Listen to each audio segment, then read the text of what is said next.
Nation, what's going on? It's Mitchell Renz here, host of the Raiders Board. And coming up on today's show, we're going to be answering questions from Raider Nation. I want to just say, friendly reminder that today's show was filmed on June 12th when we went live. And if you don't know, I go live every single Thursday, 4 p.m. Eastern Time, 1 p.m. Pacific. So let's roll through some of these questions here. And again, we're going to probably get a lot around free agency, probably going to get a lot around some trades, Raiders minicamp, anything going on around the offseason. I also got to make it very, very clear that when we recorded this, the internet was down, and because the internet was down, the super chats, the questions are going to look a little bit different. Let's first go to Seth, which I don't actually know if that's a real picture of Seth, but that's what we're going to get.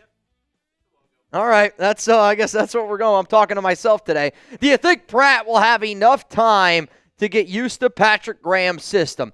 I think at this point, he's 29 years old. He's been a captain. He's been basically on only one defense his entire career since he's been with Cincinnati. But I do think that the role that Pratt played with Cincy is going to be a similar role that I think that he's going to end up playing here with the Las Vegas Raiders, because Lou A., the old defensive coordinator for the Bengals, now with the Colts, really predicates his linebackers on being versatile and asking them to do a bunch of different things, which is exactly what Germaine Pratt's going to be asked to do, because I think the Raiders are going to use, Jeremy Chin as a linebacker a lot more often than what people realize. And the Raiders also use a lot of, these two linebacker sets. And, you're going to have Devin White now. I think he is allowed to be a little bit more of an athlete. What I'm really going to be interested in is I'm not worried about Pratt, right? Just like I'm not really worried about Landon Roberts. To me, these guys are veterans. They've been there. They've done that. I want to know, how does this impact Amari Gaynor? How does this impact Tommy Eichenberg? How does this impact other linebackers on this roster? Let's go to the next question coming in here, and it's from JB. I guess if I am talking to myself, the reverse of a BJ is a JB. Devin White, Ashton, Genty beefing. Thoughts? I'll tell you this, I haven't heard anything about Devin White and Ashton Genty beefing, quite frankly. And if they are beefing, good. At this point in the offseason, I think competition, and if there's a little bit of beef going on, because I'll tell you this, if I was a veteran like Devin White, and I had some kid walk into the room, and we all know how talented Ashton Genty is, but you know what I would want to do? I don't want to try to humble that young man. I would want to try to show my own coach that, hey, no matter who it is, I don't care who you are, I'm going to try to put myself in the best position to be the best player that I possibly can. But I think there's different versions of beefing, where I beef all the time with the guys here at Chat Sports because we're competitive dudes. I want the Raiders Report to be the #1 channel every single month here at Chat Sports. But I'm not trying to, deliberately make sure that other channels here are doing bad. That's not what we do. Let's go to Patrick Raider Raid. Now that the Raiders signed Pratt, who should we go get next? I mean, honestly, I think I said it earlier this morning on a video, and I might have said it even yesterday. I definitely said it yesterday during the breaking news. Mike Hilton. To me, if we're talking about connections and relationships, Germaine Pratt, veteran, captain, spent a lot of time with the Cincinnati Bengals, and now he's a linebacker. To me, I'll continuously say that nickel is one of our weakest positions on defense, maybe outside of free safety.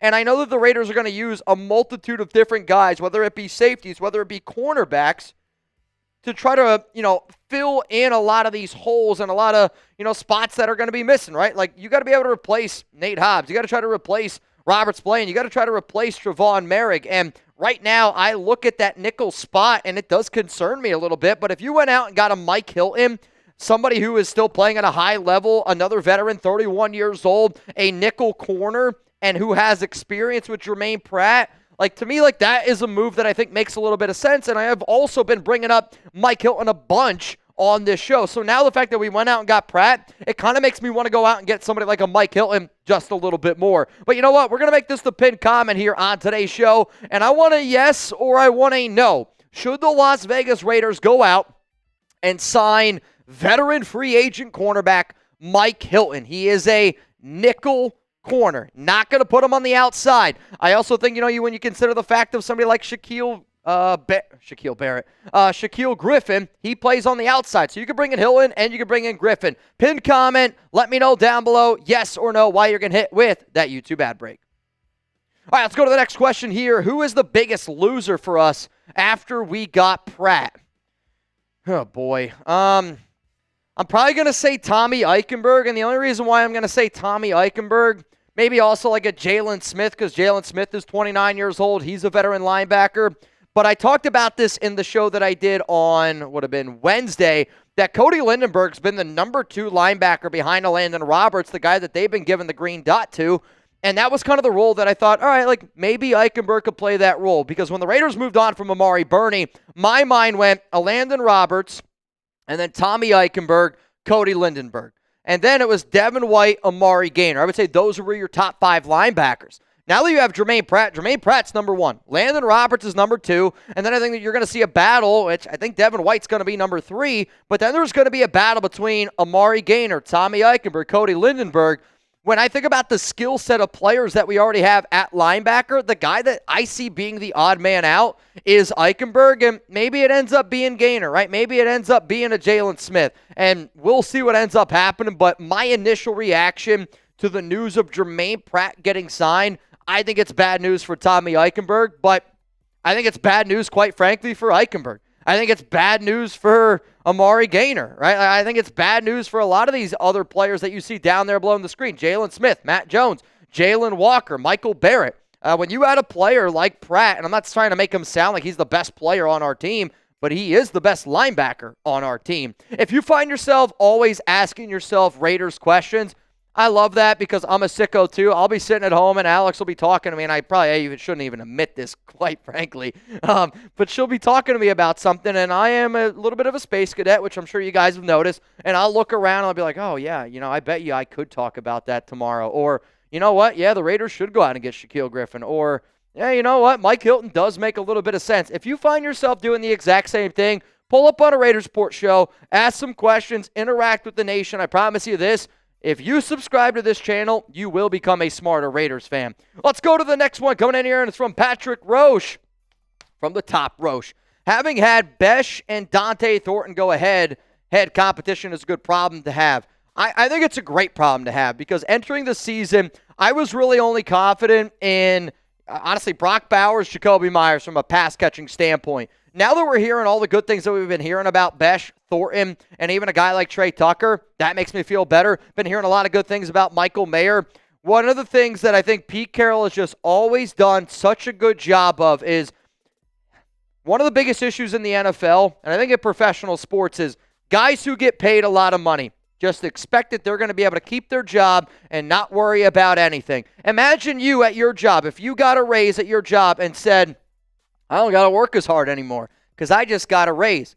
That shit just doesn't fly, I think, in real life, and I don't think it should fly in professional sports either. And Pete Carroll's one of those guys that goes, all right, like, I don't give a shit how much money you make. I don't give a shit what your role was last season. I want you to go out there, and I want you to compete. I don't care that you were drafted in the second round. I don't care that you were drafted in the fourth round. I'm going to put the best guy out there on the field, and when you continuously do that, every single day, it brings the best out in all the players, and I don't think Besh would be upset if he lost the battle to Trey Tucker and Dante Thornton Jr. I think Besh would sit up here and go, you know what? That means I got to do a little bit better at my job, and that's what you're hoping for. That's when teams take that next step, and I'm hoping that this team takes the next step. Speaking of taking a step, I've been taking a lot of steps recently. I've been trying to lose some weight. Now that the wedding is over, next thing up is the honeymoon, and that's in about 31 days. Now, I'll tell you this, my legs, they don't look as good as what they usually do, but my legs always look great when I'm rocking chubby shorts, and I'll be honest, not my legs. But you know what? If you want to put your legs in some of these shorts, listen up, because summer's here, which means it's officially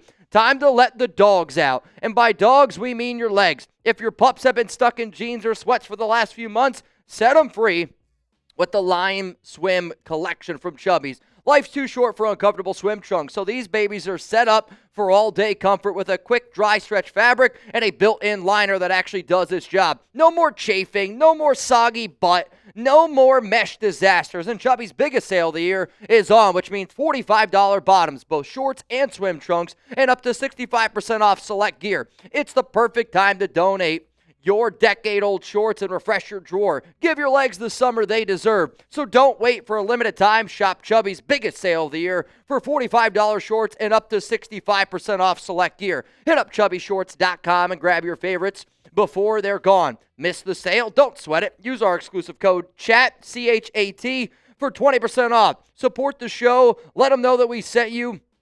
because one of my favorite things that Chubby's always says is skies out, thighs out. And again, by going to chubbyshorts.com/chat, you can be able to get that link for you guys. It's going to be in the comments. It's going to be down in the description of today's show. I'm also a big believer that when we have sponsors that are very also similar to the way that I am and the way that I operate, I've worked with a lot of different companies, and I'm always try to be transparent.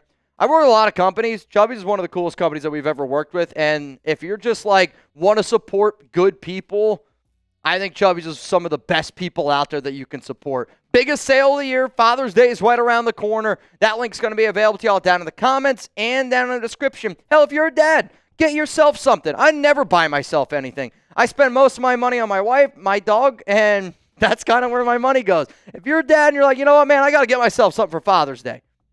Right here, Chubby's, they got you covered. Let's keep it moving here on today's mailbag. We're going to go to S2 Iggy. How many linebackers do you think we're going to keep, and who do you think that they'll be? What's funny is I actually thought about doing a brand new show this week around just an updated 53-man roster projection after the Raiders signed Germaine Pratt. Let's walk through it, and I'll walk through it with y'all while I'm looking at the depth chart. Germaine Pratt, this might surprise you. He's going to make it. Landon Roberts, he's going to make it. Devin White, going to make it. Cody Lindenberg, going to make it. So that's 4 names right there. And I do anticipate that you're going to see Jeremy Chin also play a little bit of a linebacker role. Because I just said all those names, I still think that the Raiders keep 6 linebackers, and I would hope that it is Amari Gaynor, and I would hope that it's Tommy Eichenberg, though you could still see maybe a Michael Barrett could be a really sneaky name that they end up keeping. Maybe Eichenberg is a guy that they potentially move on from. But I think that this team keeps 6 linebackers because when you listen to the way that the special teams coordinators talk, honestly, when you hear there's a few guys that I talk to a lot that do a lot of special team stuff. The way that the Raiders are viewing special teams is they're viewing it like a running game. And they want more guys that are able to stop running backs and stop the running game and kickoff returns, where in the past, you've seen a lot of these like wide receivers or cornerbacks, gunners, in a sense is kind of what they've been called. Still going to be a gunner, but linebacker is a position that you're starting to see a little bit used more for special teams. So I'll say 6 linebackers. I like the question. Let's go to my man, Christopher G. What up, Chris? Congrats, Mitch and Alex. Thanks again. And I know I talked about this one earlier in our live show. When people say congrats to me, I expect it, and I expect it because I think all of us are friends, right? And you would say congrats to your friend. But the fact that so many people have reached out to my wife, Alex, and said congrats to her, again, it just proves to me that y'all are a lot more than just my friends. Y'all are my family. But do I think how many times will Thornton show us those TDs? I think for a guy like Thornton, and I've said this before, I'm not necessarily going to look at what he does on the field. I'm going to look at what he does for everybody else because I think he's like the ultimate decoy that we have on offense. But if he's a rookie and he can find the end zone 3-4 times, absolutely love it. The number that I want him to be at a little bit more is touchdowns are obviously, they're the most important thing. But if he's somewhere around 20 yards per catch and he's got, let's say, 20 catches, I think that is a phenomenal rookie season. Like if you told me he finished the year with 20 grabs for 450 yards and 2 touchdowns, or did he have 5 catches for 5 touchdowns? I'd make the argument that the yards and the yards per catch is a better season overall. Let's go on, man. Brooks. What up, Brooks? Minicamp loser. Pete Carroll haters. Yep. I agree, dude. I think when you just see how different it is, and and I get that this is the time of the year that everything is the hype train, everything is this and that.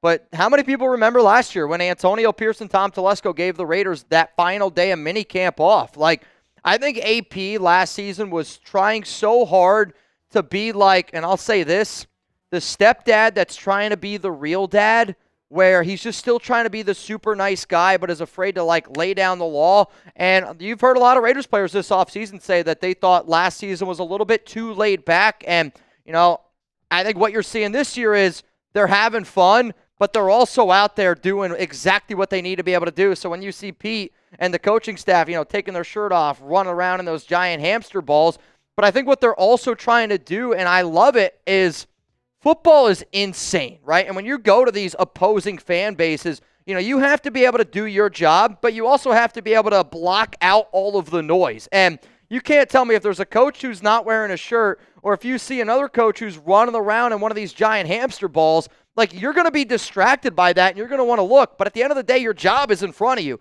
And I think like that's the other thing that Pete Carroll does a great job of, though. From what it sounded like, Pete had nothing to do with the giant hamster ball today at practice. Let's go to, all right, somebody who's a fan of me.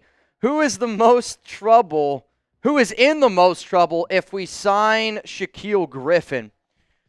I'll say DeCamerion Richardson. And, like Richardson is probably one of the most difficult prospects for me to analyze on the Raiders this season because he is literally what Pete Carroll, I think, would draft in a corner. Long, lanky, super athletic. But Eric Stokes and Darian Porter have been the top two corners at OTAs. And, Jacorian Bennett, I don't think is going to be going anywhere either.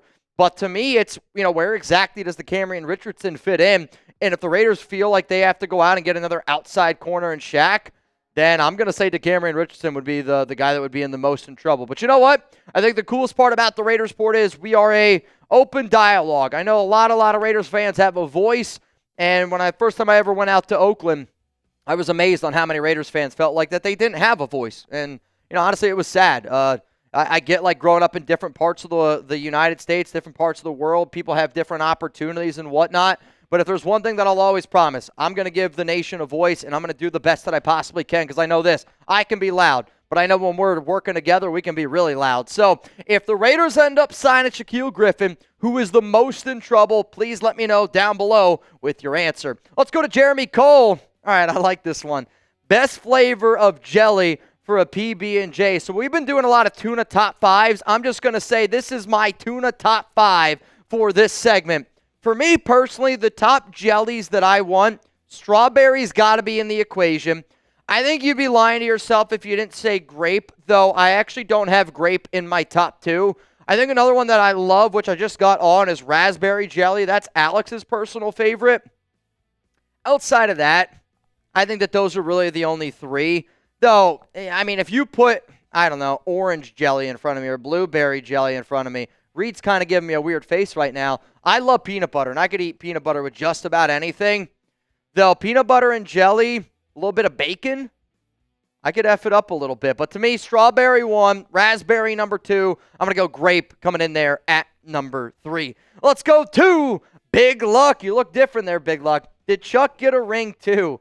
I ended up getting 3 rings. I got this one from Ridge. This is my rubber ring. And then I also have another one that's made of tungsten. And then I have my nicer ring that I used for my wedding. Chuck, though, no chance. Chuck does have a tuxedo. We tried to put the tux on him on the wedding day, and he just wasn't having it. He was an excited guy. He could tell something was going on. But the amount of awesome pictures that we have from that entire wedding weekend of Chuck are some of the best pictures that I have. But I'll tell you this, he likes to run around naked. Putting a collar on him is hard enough. So putting a ring on him, no chance. What up, you Green? You're next up here on the Raiders Sport. How much would you spend on a Raiders Super Bowl ticket, Mitch? You're probably not going to like this answer, but if the Raiders made the Super Bowl, I wouldn't go because I would stay live here. How about this? If the Raiders made the Super Bowl, the amount of money I would spend is I would try to get my company, I'll be transparent, I would try to get my company to buy a Super Bowl ticket, and I would try to give it away on this show because I would want somebody that has the opportunity to go. I would imagine it's probably like $5 to $10 grand just based off of some of the past years that I've seen from certain expenses, but I would love to be able to go to a Super Bowl game. I would love to be able to go to a Raiders game, no doubt about it. But at the same time, when I do what I do up here, and I love being able to interact with the nation, you'd have to literally try to kill me to not be live during a Raiders Super Bowl here on YouTube. So appreciate all y'all that got on all those questions. And again, since there was some internet issues, if I couldn't get to your question, please hit me up on Instagram or on Twitter. I'm at Mitchell Renz 365.